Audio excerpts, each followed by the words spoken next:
Have you ever noticed how we sometimes look right past the person who is genuinely there for us and instead spend our energy chasing someone who barely gives us the time of day?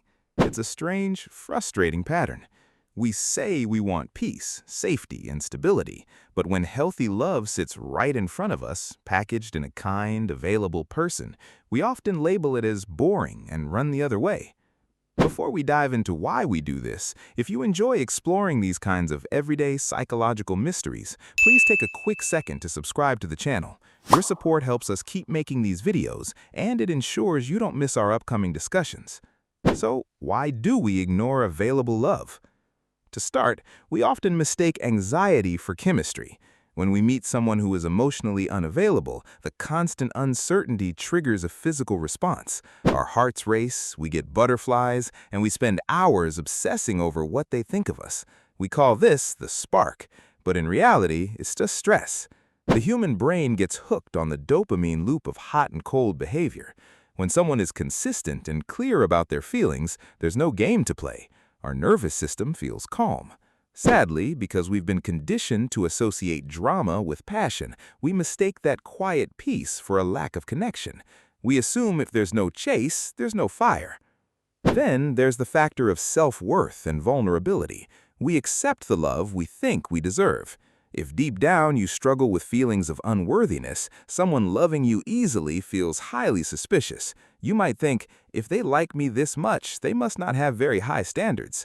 Chasing someone unavailable is actually a safe defense mechanism. If you chase someone who won't commit, you never have to show them your real, messy, vulnerable self. You get to love them from a safe distance without any real risk. But available love is terrifying because it demands true intimacy. It asks you to show up, drop your armor, and risk being seen for who you really are. We also have to look at how familiarity rules our minds. As humans, we gravitate towards what we know, even if what we know is painful.